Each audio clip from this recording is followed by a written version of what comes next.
আসসালামু আলাইকুম, সবাই কেমন আছেন? চলে আসলাম নতুন একটা রেসিপি নিয়ে, চিতল পিঠা রেসিপি। অসাধারণ মজার, ভর্তা দিয়ে খাওয়া যেতে পারে সকাল বিকাল, ছোটো থেকে বড় সবাই খুব পছন্দ করে এই চিতল পিঠাটা। এটা ঘরে বানিয়ে নেওয়া যায়, যে কোনো সময় বানিয়ে নিতে পারেন। তো চলেন যা দেখি কী কী লাগবে। প্রথমে আমি হালকা কুসুম গরম পানি দিয়ে 4 কাপ চালের গুঁড়া মিশিয়ে নিয়েছি। তো আমার পানিটা ব্যাটারটা একটু ঘন হয়ে গেছে, এই জন্য আমি একটু সামান্য পানি মিশালাম। এটা হচ্ছে কুসুম কুসুম গরম পানি, হাতে সহ্য হয় এই ধরনের গরম পানি দিতে হবে। বেশি গরম দেওয়া যাবে না, বেশি গরম পানি দিলে পিঠাটা সুন্দর হবে না, খেতে ভালো লাগবে না, শক্ত হয়ে যাবে। তখন ভালোভাবে আমি মিশিয়ে নেব ব্যাটারটা। খুবই ভালোভাবে মিহি করে মিশিয়ে নিতে হবে।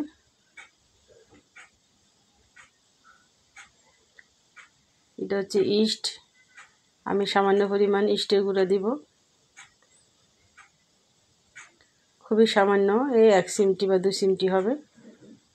ইস্ট দিয়ে ভালোভাবে নেড়েচেড়ে মিশিয়ে নিতে হবে ব্যাটারটার সাথে। ইস্ট ভালোভাবে যেন মিশে যায় সেদিকে অবশ্যই খেয়াল রাখবেন। তো এই কিছুক্ষণ আমি রেখে দিব, 10 মিনিট আমি রেখেছি অবশ্যই, কিন্তু আপনারা ইচ্ছা করলে আধা ঘন্টা রাখতে পারবেন। তাহলে পিঠাটা তুলতুলে নরম এবং ফুলকো ফুলকো হবে, খেতে ভালো লাগবে না। 1 দিন বা 2 দিন ডাইনিং টেবিলে রেখে খেতে পারবেন। তো আমি একটা ডিম মিশিয়ে নিয়েছি।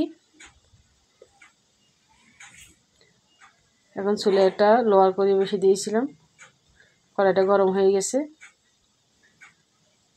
আমাদের এখানে লাইনে গ্যাসে প্রায় সময় গ্যাস থাকে না, তাই আমি ইনফ্রারেড চুলাতে বসিয়েছি। এখানেও আমি অনেকবার বানিয়েছি পিঠাটা খুব সুন্দর হয় আমার এই লোয়ার কড়াইতে। আমি গোল চামচে 2 চামচ দিয়ে দিলাম ব্যাটার।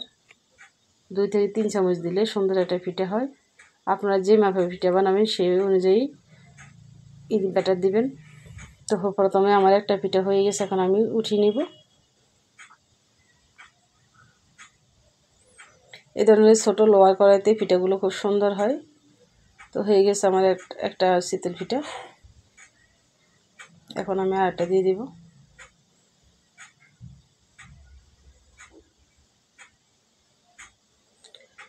আপনারা যদি বেশি বড় করে বানান তাহলে ব্যাটারের পরিমাণটা বাড়িয়ে দিবেন। আমি 2 থেকে 3 চামচ দিয়েছি, যেহেতু আমার চামচটা ছোটো।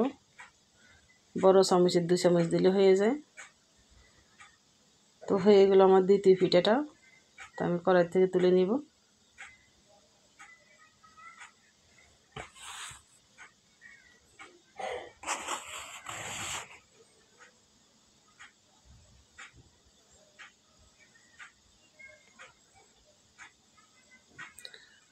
আমার প্রিয় বন্ধুরা, খুব সহজে ঘরে থাকা উপকরণ দিয়ে আপনারা পিঠা বানিয়ে নিতে পারেন।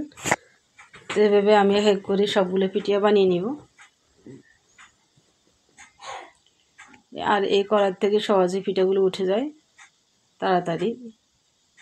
যখন কড়াইটা গরম হয়ে যাবে চুলার আঁচটা একদম কমিয়ে দিবেন। আমি 300-তে রেখেছি, প্রথমে 500 পাওয়ার দিয়েছিলাম, পরে যখন কড়াইটা গরম হয়ে গেছে 300 পাওয়ারে দিছি। 300 পাওয়ার হচ্ছে আমার সবচেয়ে কম পাওয়ার। তো হয়ে গেল এক এক করে আমার সবগুলো পিঠে।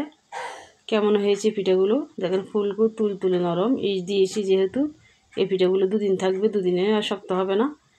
আমি ভর্তা বানিয়ে নিয়েছি, এখানে কালি জিরা আর সরিষার ভর্তা, মিক্স ভর্তা বানিয়েছি আজকে পিঠার সাথে খাওয়ার জন্য। তো কেমন হয়েছে ভিডিওটি ভালো লাগলে অবশ্যই সাবস্ক্রাইব করে রাখবেন। সবাই ভালো থাকবেন, আল্লাহ হাফেজ।